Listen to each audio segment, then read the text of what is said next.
വാർത്തകൾ വിശദമായി. സുധീരന്റെ പരസ്യ പ്രസ്താവനയോട് പരസ്യ പ്രതികരണത്തിനില്ലെന്ന ഉമ്മൻചാണ്ടി. കെപിസിസി യോഗത്തിൽ പങ്കെടുക്കാൻ കഴിയില്ലെന്ന് നേരത്തെ അറിയിച്ചിരുന്നെന്നും ഉമ്മൻചാണ്ടി. ഇവിടെ സുധീരന്റെ പരാമർശത്തെക്കുറിച്ച് നിങ്ങൾ ചോദിച്ചത്. ഇന്ന് അവിടെ കൂടിയ യോഗത്തിൽ ഞാൻ അവിടുത്തെ നേതാക്കന്മാരോട് പറഞ്ഞത് പരസ്യ പ്രസ്താവനയൊന്നും പാടില്ല എന്നാണ്. കേരളത്തിലും അങ്ങനെ ഒരു തീരുമാനം ഈ കഴിഞ്ഞ ദിവസം കൂടിയ യോഗത്തിൽ എടുത്തതായിട്ട് അറിയുന്നു. ആ സാഹചര്യത്തിൽ വിവാദപരമായ ഒരു പ്രസ്താവനയൊന്നും ഞാൻ ചെയ്യുന്നില്ല. അതാണ് എനിക്ക് പറയാനുള്ളത്. വാർത്തയുടെ കൂടുതൽ വിശദാംശങ്ങളുമായി ജീവൻ കുമാർ ചേരുകയാണ്. ജീവൻ, പരസ്യ പ്രതികരണത്തിനില്ലെന്ന് ഉമ്മൻചാണ്ടി പറഞ്ഞിരിക്കുന്നു. വിശദാംശങ്ങൾ എന്തൊക്കെയാണ്?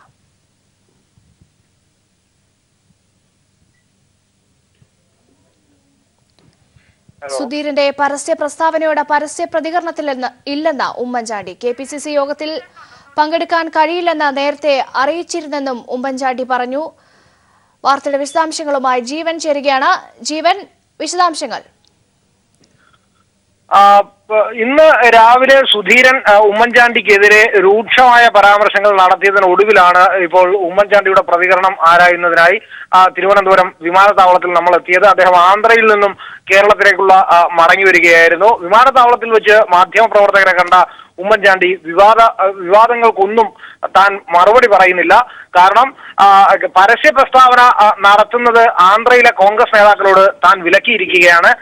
ഒപ്പം കേരളത്തിലും അത്തരമൊരു തീരുമാനം ഇവിടെ കൂടിയ രാഷ്ട്രീയകാര്യ സമിതി എടുത്തു എന്നതാണ് താൻ അറിയുന്നത്. അതുകൊണ്ട് തന്നെ ഇത്തരം സുധീരന്റെ പ്രസ്താവനകളോട് പരസ്യമായ ഒരു പ്രതികരണം നടത്താൻ താൻ ഇല്ല എന്നും അദ്ദേഹം പറഞ്ഞു. അതോടൊപ്പം തന്നെ അദ്ദേഹം പറഞ്ഞത് ആന്ധ്രയിലെ കോൺഗ്രസിന്റെ ചുമതലക്കാരനായതിനാൽ തനിക്ക് ചില ഉത്തരവാദിത്വങ്ങളുണ്ട്, അവ നിർവഹിക്കുന്നതിനാണ് താൻ കാലേ കൂട്ടി കഴിഞ്ഞ 3 ദിവസമായി ആന്ധ്രയിൽ തങ്ങിയിരുന്നത്. അതുകൊണ്ടാണ് തനിക്ക് കേരളത്തിൽ ഉണ്ടാവാൻ കഴിയാതെ പോയത് എന്നതടക്കമുള്ള കാര്യങ്ങളാണ് അദ്ദേഹം സൂചിപ്പിച്ചത്. പരോക്ഷമായി ഇത് VM സുധീരനെതിരായ ഒരു ഒളിയമ്പാണ് എന്ന് നമുക്ക് വേണമെങ്കിൽ പറയാം. കാരണം സുധീരൻ പരസ്യമായി വിമർശനം നടത്തി. അത്തരമൊരു പരസ്യ വിമർശനം നടത്താൻ സുധീരന്റെ പരസ്യ പ്രസ്താവനയോട് പരസ്യ പ്രതികരണത്തിനില്ലെന്ന ഉമ്മൻചാണ്ടി. കെപിസിസി യോഗത്തിൽ പങ്കെടുക്കാൻ കഴിയില്ലെന്ന് നേരത്തെ അറിയിച്ചിരുന്നെന്നും ഉമ്മൻചാണ്ടി പറഞ്ഞു. വിവരങ്ങളാണ് ജീവൻ കുമാർ നൽകിയത്. രാജ്യസഭാ സീറ്റ് വിഷയത്തിൽ ഉമ്മൻചാണ്ടിക്കെതിരെയും കെപിസിസി നേതൃത്വത്തിനെതിരെയും ആഞ്ഞടിച്ച് വീണ്ടും സുധീരൻ രംഗത്ത്. കേരള കോൺഗ്രസിന് രാജ്യസഭാ സീറ്റ് നൽകിയതിനെ ഹിമാലയൻ വങ്കത്തരമെന്ന് വിശേഷിപ്പിച്ച സുധീരൻ നാളെ മാണി BJPയിലേക്ക് പോകില്ല എന്ന് ഉറപ്പുണ്ടോ എന്നും ആരാഞ്ഞു. കെപിസിസി പ്രസിഡന്റായ സമയത്ത് താൻ ഉമ്മൻചാണ്ടിയിൽ നിന്ന് നേരിട്ടത് ക്രൂരമായ നിസ്സംഗതയും നിസ്സഹകരണവുമാണെന്ന് സുധീരൻ തിരിച്ചടിച്ചു. ഹൈക്കമാൻഡ് നിർദ്ദേശം പോലും മറികടന്നാണ് സ്വകാര്യ വ്യക്തിക്ക് വേണ്ടി വിഴിഞ്ഞം കരാർ ഉമ്മൻചാണ്ടി ഉണ്ടാക്കിയതെന്നും സുധീരൻ വാർത്താ സമ്മേളനത്തിൽ പറഞ്ഞു. It is A Himalayan blunder. സാമാന്യ ബുദ്ധിയുള്ള ഒരു രാഷ്ട്രീയ നേതൃത്വവും കാര്യങ്ങൾ വിശകലനം ചെയ്ത് വസ്തുതകൾ വിലയിരുത്തി മുന്നോട്ട് പോകുന്ന പക്വതയോടെ മുന്നോട്ട് പോകുന്ന ഒരു രാഷ്ട്രീയ നേതൃത്വത്തിനും ഇമാതിരിയുള്ളൊരു തീരുമാനമെടുക്കാൻ ആവില്ല. കേരള കോൺഗ്രസിന് രാജ്യസഭാ സീറ്റ് നൽകിയത് ഹിമാലയൻ മങ്കത്തരമെന്ന് പറഞ്ഞ സുധീരൻ എ ഗ്രൂപ്പിനെയും ഉമ്മൻചാണ്ടിയെയും കടന്നാക്രമിച്ചായിരുന്നു വാർത്താസമ്മേളനം നടത്തിയത്. BJPക്കെതിരെ ദേശീയ തലത്തിൽ കോൺഗ്രസ് നടത്തുന്ന പ്രവർത്തനത്തെ തളർത്തുന്ന നടപടിയാണ് സീറ്റ് കൈമാറ്റത്തിലൂടെ മൂവർ സംഘം നടത്തിയതെന്നും ഇത്തരത്തിൽ ഹൈക്കമാൻഡിനെ വെല്ലുവിളിച്ച് മുൻപും ഉമ്മൻചാണ്ടി പ്രവർത്തിച്ചിട്ടുണ്ടെന്നും സുധീരൻ ചൂണ്ടിക്കാട്ടി. വിഴിഞ്ഞം പദ്ധതി സംബന്ധിച്ച ഹൈക്കമാൻഡിന്റെ നിർദ്ദേശം അവഗണിച്ചാണ് ഉമ്മൻചാണ്ടി അദാനിയുമായി കരാർ ഒപ്പുവെച്ചതെന്നും സുധീരൻ ആരോപിച്ചു. AICC നേതൃത്വത്തിൻ്റെ നിർദ്ദേശങ്ങളെപ്പോഴും അവഗണിച്ചുകൊണ്ട് മുഖ്യമന്ത്രി മുന്നോട്ട് നീങ്ങുന്നത് എന്നെപ്പോലുള്ള ആളുകൾക്ക് അവിശ്വസനീയമായിരുന്നു. അപ്പോൾ അവരെ പോലും മാനിക്കാത്ത ആള് പിന്നെ എന്നെപ്പോലൊരാളെ KPCC പ്രസിഡന്റിനെ എങ്ങനെ കൈകാര്യം ചെയ്യുമെന്ന് നമുക്കറിയാം. താൻ KPCC പ്രസിഡന്റായിരിക്കെ ഉമ്മൻചാണ്ടിയിൽ നിന്നും നേരിടേണ്ടി വന്നത് ക്രൂരമായ നിസ്സംഗതയും നിസ്സഹകരണവുമായിരുന്നുവെന്നും അദ്ദേഹം പറഞ്ഞു. ഞാൻ PCC അധ്യക്ഷനായി നിയോഗിക്കപ്പെട്ടു എന്നറിഞ്ഞത് മുതൽ എനിക്ക് വളരെ സ്നേഹവും ബഹുമാനവുമുള്ള, ഞാൻ എൻ്റെ നേതാവായി കാണുന്ന അന്നത്തെ മുഖ്യമന്ത്രി ഉമ്മൻചാണ്ടിയിൽ നിന്നും നിസ്സഹകരണമാണ് ഉണ്ടായത്. ഒരിക്കലും കാണിക്കാൻ പാടില്ലാത്ത ക്രൂരമായ നിസ്സംഗതയാണ്, നിസ്സഹകരണമാണ് അദ്ദേഹം ഉൾപ്പെടെ പലരുടെ ഭാഗത്തു നിന്ന് ഉണ്ടായത്. സങ്കുചിത ഗ്രൂപ്പ് രാഷ്ട്രീയത്തിന്റെ തടവറയിലാണ് നേതൃത്വം. ഇവരാണ് പരസ്യപ്രസ്താവന പാടില്ലെന്ന ഒറ്റമൂലിയുമായി ഇറങ്ങിയിരിക്കുന്നത്. മന്ത്രിസഭയിൽ നിന്നും രാജിവെച്ച് ഗ്രൂപ്പ് പ്രവർത്തനം നടത്തിയ ആളാണ് ഉമ്മൻചാണ്ടി. അസനും വ്യത്യസ്തനല്ല. താൻ നടത്തിയ ജനപക്ഷ യാത്ര പരാജയപ്പെടുത്താൻ ശ്രമിച്ചു. നിയമസഭാ തെരഞ്ഞെടുപ്പിന്റെ തോൽവിയുടെ ഉത്തരവാദിത്തം തന്റെ തലയിൽ കെട്ടിവെക്കാൻ ശ്രമിച്ചു. 11 സീറ്റിൽ ഗ്രൂപ്പുകൾ പരസ്പരം കാലുവാരി. നിലവിൽ പ്രതിപക്ഷത്തിന്റെ പ്രവർത്തനം ജനങ്ങളുടെ വിശ്വാസം ആർജിച്ചിട്ടില്ലെന്നും സുധീരൻ തുറന്നു പറഞ്ഞു. കോൺഗ്രസ് പാർട്ടിയിൽ ഉമ്മൻചാണ്ടിയുടെ അപ്രമാദിത്വം ചോദ്യം ചെയ്ത് PJ കുര്യൻ നേരത്തെ രംഗത്തെത്തിയിരുന്നു.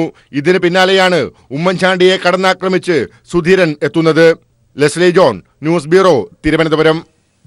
VM സുധീരന്റെ പ്രസ്താവനയോട് പ്രതികരിക്കാനില്ലെന്ന് KPCC പ്രസിഡന്റ് MM ഹസൻ. പരസ്യ പ്രസ്താവന പാടില്ലെന്ന നിലപാടിൽ ഉറച്ചു നിൽക്കുകയാണെന്നും രാജ്യസഭാ സീറ്റ് വിവാദം സംബന്ധിച്ച ചർച്ചകളെല്ലാം അവസാനിച്ചതാണെന്നും അദ്ദേഹം ദില്ലിയിൽ പറഞ്ഞു. രാഹുൽ ഗാന്ധി ഒരുക്കുന്ന ഇഫ്താറിൽ പങ്കെടുക്കാൻ എത്തിയതാണെന്നും ദില്ലിയിൽ എത്തിയ സ്ഥിതിക്ക് മുകുൾ വാസ്നിക്കിനെയും AK ആന്റണിയെയും നേരിൽ കാണുമെന്നും അദ്ദേഹം കൂട്ടിച്ചേർത്തു. ഇനി പരസ്യ പ്രസ്താവനകളൊന്നും നടത്തരുതെന്നും ഈ വിവാദം പറയാനുള്ളതെല്ലാം പറഞ്ഞ് നേതൃത്വത്തിനുള്ള മറുപടിയും പറഞ്ഞ സാഹചര്യത്തിൽ ഈ വിവാദം അവസാനിപ്പിക്കണമെന്നാണ്.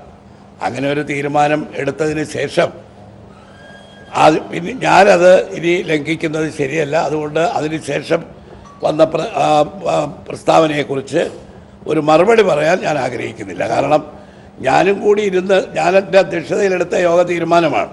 അത് ഞാൻ തന്നെ ലംഘിക്കുന്നത് ശരിയല്ല. ഇതേക്കുറിച്ച് ഒരു വിവാദത്തിനോ പരസ്യ പ്രസ്താവനയ്ക്കോ ഞാനില്ല. VM സുധീരന്റെ വിമർശനത്തിന് മൗനം പാലിച്ച് പ്രതിപക്ഷ നേതാവ് രമേശ് ചെന്നിത്തല. സുധീരന്റെ വിമർശനത്തിന് മറുപടി ആരാഞ്ഞ മാധ്യമപ്രവർത്തകർക്ക് മറുപടി നൽകാതെയാണ് രമേശ് ചെന്നിത്തല മടങ്ങിയത്. വിഷയത്തിൽ തൽക്കാലം പ്രതികരിക്കേണ്ട എന്നാണ് AI ഗ്രൂപ്പുകളുടെ തീരുമാനം.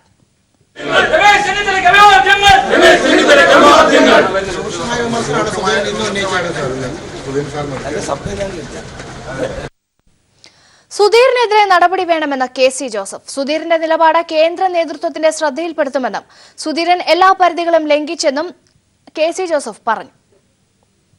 യോഗ തീരുമാനം KPCC പ്രസിഡന്റ് ബ്രീഫ് ചെയ്തതിന് മുമ്പ് തന്നെ പോയി മാധ്യമങ്ങളെ കണ്ട് അവിടെ പറഞ്ഞതും പറയാത്തതുമായ എല്ലാ കാര്യങ്ങളും ആവർത്തിച്ച് പാർട്ടിയെ വീണ്ടും പ്രതിക്കൂട്ടിലാക്കാൻ ബോധപൂർവ്വം ശ്രമിച്ചു.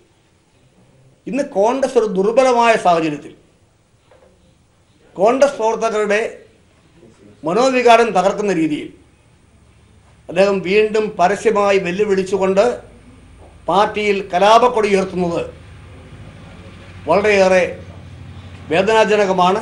കോൺഗ്രസ് ദുർബലമായൊരു പാർട്ടിയാണ്. ഞങ്ങളത് അക്കാര്യത്തിൽ കോൺഗ്രസ് ഹൈക്കമാൻഡ് ശ്രദ്ധപ്പെടുത്തും. ഇങ്ങനെ പോകാൻ പറ്റില്ല. അദ്ദേഹം പറഞ്ഞ ചില കാര്യങ്ങൾ, എൻ്റെ പേര് പറഞ്ഞില്ല, എന്നെ നോക്കിയില്ല. ചില നേഴ്സറി സ്കൂളിലെ കുട്ടികൾ പറയുന്നത് എന്നെ നുള്ളി, എന്നെ പിച്ചി. അതൊക്കെ പ്രസിഡന്റിന്റെ ഭാഷയാണോ? അത് മുതിർന്ന നേതാക്കൾ ആത്മസംയമനം പാലിക്കണമെന്നും പരസ്യ പ്രസ്താവനകൾ ഒഴിവാക്കണമെന്നും പത്മജ വേണുഗോപാൽ. ഇങ്ങനെയുള്ള പരസ്യ പ്രസ്താവനകൾ വ്യക്തികളെയല്ല പാർട്ടിയെയാണ് ബാധിക്കുന്നതെന്നും പത്മജ പറഞ്ഞു.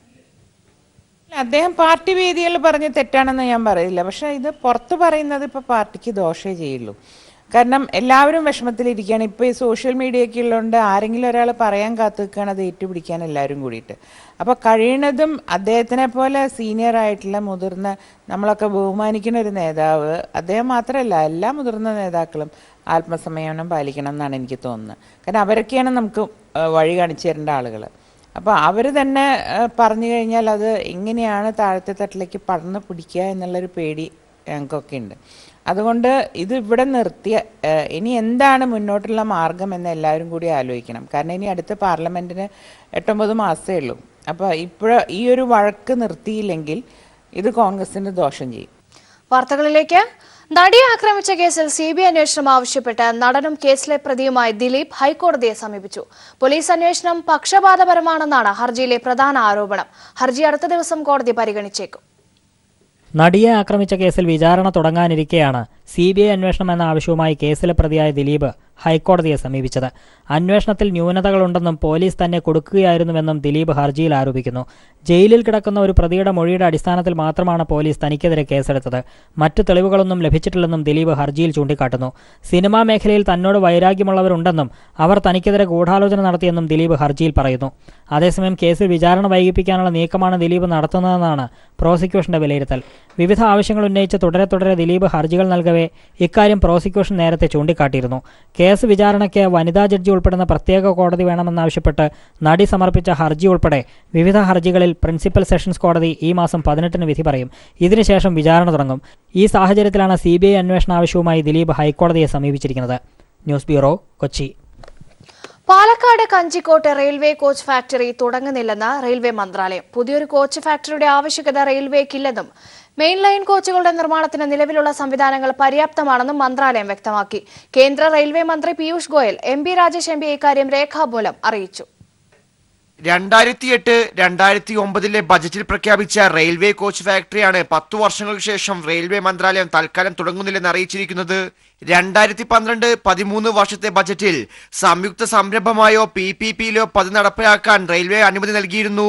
എന്നാൽ നിലവിലുള്ള പ്രൊഡക്ഷൻ യൂണിറ്റുകളുടെ കാര്യക്ഷമത വർദ്ധിപ്പിക്കുന്നത് വഴി സമീപ ഭാവിയിലുള്ള മെയിൻ ലൈൻ കോച്ചുകളുടെ ആവശ്യങ്ങൾ നിറവേറ്റാൻ സാധിക്കുമെന്നും അതുകൊണ്ട് പാലക്കാട് കോച്ച് ഫാക്ടറി തുടങ്ങുന്നില്ലെന്നുമാണ് റെയിൽവേ മന്ത്രാലയം രേഖാമൂലം MB രാജേഷ് MP അറിയിച്ചിരിക്കുന്നത്. 2012-ലാണ് പാലക്കാട്ടെ കഞ്ചിക്കോട്ട് റെയിൽവേ കോച്ച് ഫാക്ടറിക്ക് തറക്കല്ലിട്ടത്. കോച്ച് ഫാക്ടറിയുടെ കാര്യത്തിൽ ഉടൻ തീരുമാനമുണ്ടാകുമെന്ന് അന്ന് റെയിൽവേ സഹമന്ത്രി രാജൻ ഗോഹേൽ പാർലമെന്റിൽ പറഞ്ഞിരുന്നു. പദ്ധതിക്കായി കഞ്ചിക്കോട് 430 ഏക്കർ ഭൂമി സംസ്ഥാന സർക്കാർ വിവിധ ഘട്ടങ്ങളിലായി ഏറ്റെടുത്ത് നൽകിയിട്ടുമുണ്ട്. പദ്ധതിയുമായി സഹകരിക്കാൻ BEML താൽപര്യം അറിയിച്ചിരുന്നെങ്കിലും റെയിൽവേ ഇക്കാര്യത്തിൽ നിലപാട് വ്യക്തമാക്കാത്തത് ഒളിച്ചുകളിയാണെന്നുള്ള ആരോപണം ഉയർന്നിരുന്നു.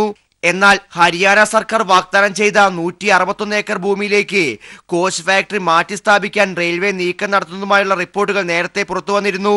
News bureau, Delhi.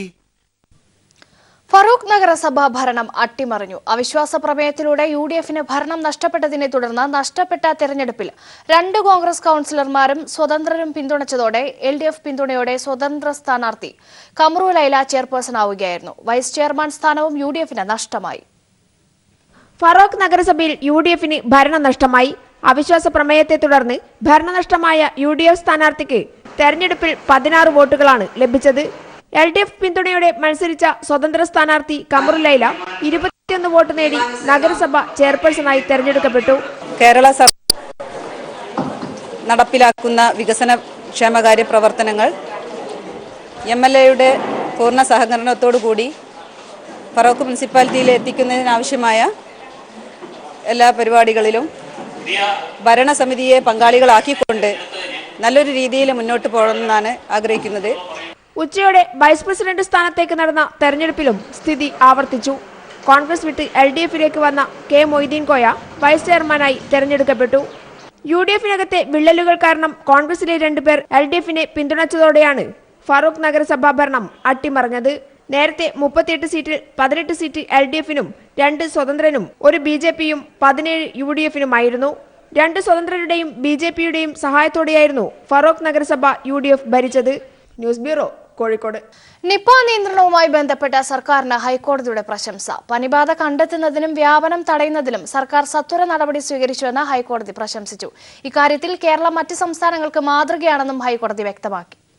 നിപ്പ വിഷയത്തിൽ സർക്കാരിന്റെ ബോധവൽക്കരണ നടപടികൾക്കെതിരെ പ്രചാരണം നടത്തിയവർക്കെതിരെ നടപടി വേണമെന്നാവശ്യപ്പെട്ട് കോഴിക്കോട് സ്വദേശികളായ വിദ്യാർത്ഥികൾ സമർപ്പിച്ച ഹർജി തീർപ്പാക്കവെയാണ് ഹൈക്കോടതി സർക്കാരിനെ പ്രശംസിച്ചത്.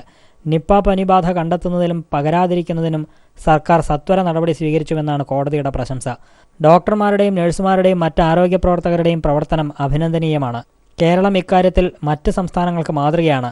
സർക്കാർ കാണിച്ച ജാഗ്രതയും നടപടികളും കണക്കിലെടുക്കുമ്പോൾ ബോധവൽക്കരണത്തിനെതിരെയുള്ള പ്രചാരണങ്ങൾ അപ്രസക്തമാണെന്നും കോടതി വ്യക്തമാക്കി.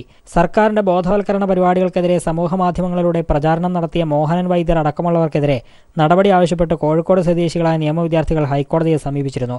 വ്യാജ പ്രചാരണം നടത്തിയവർക്കെതിരെ പോലീസ് നടപടിയെടുത്തിട്ടുണ്ടെന്നും തുടർ നടപടികൾ ഉണ്ടാകുമെന്നും സർക്കാർ കോടതിയെ അറിയിച്ചു. കൂടാതെ ഇവരുടെ പ്രചരണങ്ങൾ അടങ്ങിയ കുറിപ്പുകളും ദൃശ്യ സന്ദേശങ്ങളും നീക്കം ചെയ്യാൻ ഫേസ്ബുക്ക്, ഗൂഗിൾ അധികൃതരോട് ആവശ്യപ്പെട്ടിട്ടുണ്ടെന്നും സർക്കാർ കോടതിയെ ബോധിപ്പിച്ചു. ഇതേ തുടർന്ന് വിദ്യാർത്ഥികളുടെ ഹർജി കോടതി തീർപ്പാക്കുകയായിരുന്നു. News bureau, Kochi. ലോകകപ്പിന്റെ ആവേശം ആഘോഷമാക്കി ഉപഭോക്താക്കൾക്ക് പ്രത്യേക ഓഫറുകളും ഡിസ്കൗണ്ടുമായി ബിസ്മി ഹോം അപ്ലയൻസ്. ഗോളടിക്കൂ കോളടിക്കൂ എന്ന സമ്മാന പദ്ധതിയിലൂടെ നിരവധി സമ്മാനങ്ങളാണ് ഉപഭോക്താക്കളെ കാത്തിരിക്കുന്നത്. ബിസ്മി ബ്രാൻഡ് അംബാസഡറും ഫുട്ബോൾ താരവുമായ CK വിനീതാണ് പുതിയ പദ്ധതിയുടെ ലോഞ്ചിംഗ് നടത്തിയത്. ബിസ്മി ഹൈപ്പർ മാർക്കറ്റിൽ നിന്ന് 1000 രൂപയ്ക്ക് മുകളിലും ഇലക്ട്രോണിക്സിൽ നിന്ന് 3000 രൂപയ്ക്ക് മുകളിലും പർച്ചേസ് ചെയ്യുന്നവർക്ക് കൂപ്പൺ നറുക്കെടുപ്പിലൂടെ സമ്മാനങ്ങൾ നേടാം. ഹാർലി ഡേവിഡ്സൺ ബൈക്കാണ് ബമ്പർ സമ്മാനം.